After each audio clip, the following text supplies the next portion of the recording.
Olá! Você sabe qual é a diferença entre uma zebra e o ser humano? Essa é uma boa pergunta.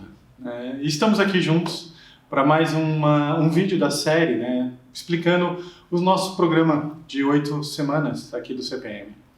E essa é uma pergunta muito interessante, porque nessa nossa segunda semana do curso, do desenvolvimento da habilidade de Mindfulness, a gente vai tocar numa questão que é muito pertinente à nossa espécie, ao ser humano. Tem um livro muito famoso das tradições que se chama Por que as zebras não têm úlcera? Você já se perguntou por que as zebras não têm úlcera? Bom, a nossa diferença básica entre a nossa espécie e todo o reino animal é a nossa habilidade de imaginar, de prever, de precaver, de fantasiar. É como se a nossa espécie tivesse vindo com um sistema de prever uma situação antes de viver ela. Uma espécie... Qual a palavra boa para isso? Esqueci de novo. Simulador de experiências? O simulador de experiências. E é mais ou menos isso. O que é um simulador? Um simulador de voo faz com que um piloto consiga estar numa situação de voo antes da situação acontecer. E a nossa espécie também tem isso. Imagina se você ficasse sabendo de um lanche, numa lanchonete famosa, aí que era um lanche de jiló com beterraba e doce de leite. Antes de morder esse lanche, você já consegue imaginar. Então, essa é uma habilidade fantástica da nossa espécie. Poder imaginar, fantasiar, prever. E isso permitiu que a nossa espécie desse um salto evolucionário e lidasse com o mundo de uma maneira muito mais hábil. Então, a gente consegue imaginar uma situação de adversidade sem viver. Só que aqui tem um ponto muito ruim. Quer falar um pouco sobre esse ponto ruim, Vivian? A gente vai se habituando a isso e a gente começa a acreditar nos nossos pensamentos demais. Então, ao invés da gente ficar com a experiência que está acontecendo, a gente começa a ficar no que a nossa mente acha sobre aquela experiência. Então, vamos supor que eu tenho uma demanda de trabalho que eu ainda não sei como eu vou executar. A tendência natural da nossa mente é ir catastrofizando, que a gente chama. Esse é um termo bem conhecido na psicologia, como se a gente começasse a criar cenários para nos proteger, como o Marcelo disse, é uma habilidade que a gente desenvolveu para se proteger, mas a gente começa a se perder naquelas histórias, começa a acreditar nesses pensamentos e vai perdendo contato com o que de fato está acontecendo. Então, ao invés de lidar com a situação que está realmente acontecendo e tentar criar estratégias plausíveis, eu vou criando estratégias e sofrendo com base naqueles pensamentos e predições que eu faço daquela experiência. Bom, acho que um bom exemplo, é assim, Mindfulness não vai mudar a sua vida. Mindfulness é uma habilidade de podermos entrar em contato com o que é a vida de verdade. E sem esse componente que a Vivian estava falando, que a gente pode catastrofizar as situações. Então, existem os estressores da vida. Não importa o quanto você medite, não importa o que você faça. Se tudo der certo na nossa vida, a gente vai envelhecer, adoecer e perecer. Então, a gente vai, alguma hora, uma notícia ruim, ou vai chover no nosso feriado, essa é a vida. Só que, muitas vezes, quando a gente entra em contato com a adversidade, a gente acaba piorando essa relação. Então, existem as situações aversivas da vida e existe a nossa resposta a ela. Mindfulness trabalha a resposta. Como eu lido com ela? Um outro exemplo, talvez fique mais claro isso. Imagina que você está ansioso por uma entrevista de emprego. Ansiedade é um sentimento normal e natural do ser humano. E até importante. O problema é que ela tem um caráter desconfortável, ela é um sentimento desconfortável. Então a gente começa a brigar com a ansiedade.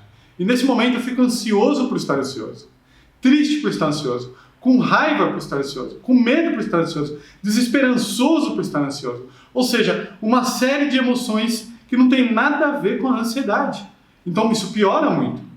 Só que aí tem uma outra camada de reatividade frente a essa ansiedade primária, que eu começo a me culpar o mundo. Começo a achar que a culpa de eu ser do jeito que eu sou é dos meus pais, ou do lugar que eu vim, ou posso começar a usar algumas estratégias muito disfuncionais para acabar a ansiedade.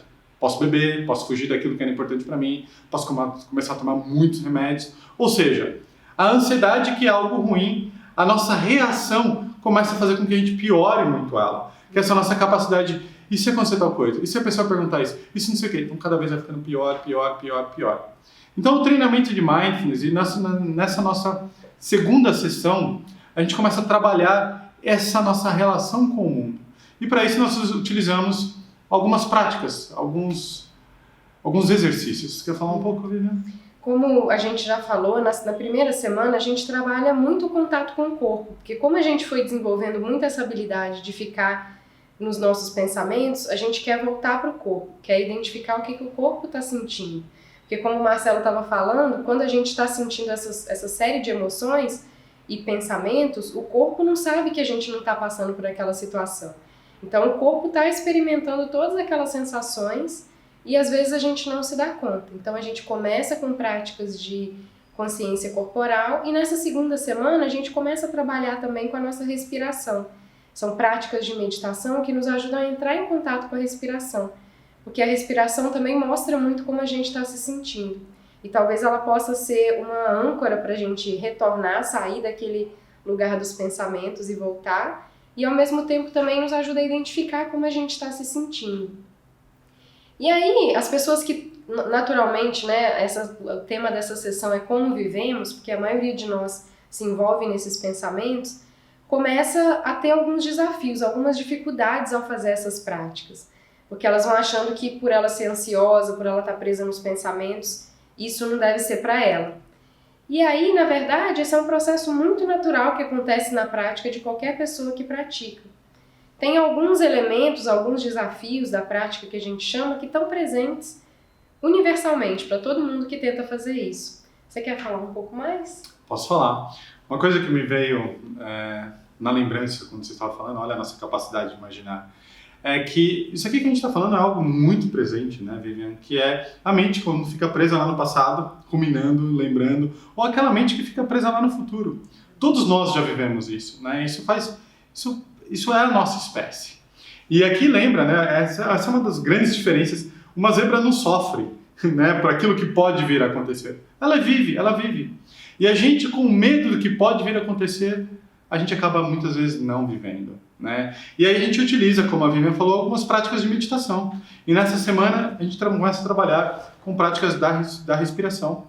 E tem uma frase do professor Mark Williams que eu gosto muito, que fala que meditar é tornar-se íntimo dos caminhos da sua mente, das reações do seu corpo e do seu coração. Então é começar a perceber quem nós somos, como operamos. E aí, como a Vivian estava falando, existem alguns desafios desse sentar e meditar, né?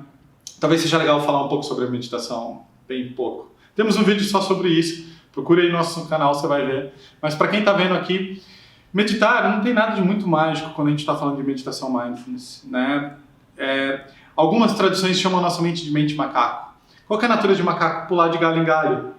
A nossa mente ela faz a mesma coisa, né? Ela fica num pensamento, no outro, imaginando, fantasiando. E o que a gente faz quando a gente está meditando é tentar manter esse macaco nesse galho. A gente vai ter, nessa série, a gente vai falar um pouquinho mais sobre isso no nosso próximo encontro.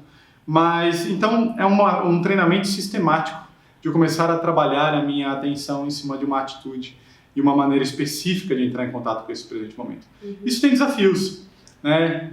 Fala você, Vivian, dos desafios para eles. Os desafios poderiam ser qualquer coisa que acontece, na verdade, que tira a gente daquele momento presente, que pode tirar a gente. Porque a gente costuma entender esses desafios como oportunidades para se reconhecer nas dificuldades da prática. Mas alguns desses desafios, o primeiro deles é muito frequente e é a sonolência. Você já deve ter vivido isso se você está tentando meditar. Você começa a praticar e começa a vir aquele sono, aquele torpor. E isso pode acontecer simplesmente porque você fez uma pausa e voltou a sua atenção para um único foco. E aí muitas vezes é natural, você fechou os olhos, muitas vezes é natural que só de fazer isso a gente já dá um sinal para o nosso corpo de que está na hora da gente descansar. E por isso o corpo começa a responder com uma certa sonolência. Existe também a inquietude, né? A gente vai procurar uma postura e não acha uma postura certa, fica assim mexendo, ou talvez uma inquietude mental também, começa a pensar sobre várias coisas e acha que não está dando certo. Uma coisa que pode acontecer é também o que a gente chama de aversão, quando a gente começa a não querer que as coisas estejam do jeito que elas estão. Então vamos supor que a gente parou para meditar e começa a perceber que a mente está agitada. E a gente quer que a mente fique calma, não quer que a mente fique agitada. A gente costuma entrar naquela briga com os nossos pensamentos, como a gente já descreveu no início desse vídeo. E muitas vezes tudo isso que eu falei, eles são chamados de desafios porque eles tiram a gente do que está de fato acontecendo. Um outro desafio que é muito frequente é a avidez, né, que a gente chama de apego. Eu quero atingir determinada coisa ou eu quero reter determinado estado. É muito comum, às vezes, quando a gente está praticando, a gente identifica que talvez está mais calmo, está mais tranquilo e quer manter esse estado por muito tempo. E o último deles é a dúvida, porque somando todos esses desafios, eles estão todos interrelacionados, né, eles não vêm sozinhos muitas vezes. A gente começa a questionar se a prática é pra gente mesmo, se a gente sabe fazer isso ou não, se vai adiantar alguma coisa. E como a gente já falou, a gente se engaja nesses pensamentos e acaba perdendo a chance de observar esse momento. Então a dica que a gente dá, se você está tentando iniciar essa prática, é simplesmente identificar que esses desafios fazem parte da prática, como qualquer outra experiência que surge. Então se a respiração está mais curta, por exemplo, eu observo a respiração mais curta. Se eu observo a mente inquieta, eu simplesmente observo a mente inquieta. Então a gente vai se tornando mais íntimo da gente mesmo, desses caminhos que o Marcelo descreveu, perante esses desafios, porque eles também vão acontecer na nossa vida, né? E esses são os assuntos que a gente acaba cobrindo na nossa segunda sessão, né, trazendo um pouco mais de intimidade para esse processo mental tão presente na nossa espécie e que é fantástico, é incrível ter essa mente humana. É só criar um pouco mais de familiaridade com ela para não ser levado para aquilo que a vida traga, ou um pensamento ou qualquer outra coisa. Mas nos próximos vídeos a gente vai tocar um pouco mais nisso, um pouco mais detalhado, conforme o programa vai andando. E espero que você tenha gostado, espero que tenha feito sentido. Se você achou bacana, se inscreva no canal, compartilhe e nos ajude a levar mindfulness para mais pessoas e que todo mundo possa ser beneficiado aí com o desenvolvimento dessa habilidade do coração e da mente, da mente e do coração. Okay? Obrigada, pessoal.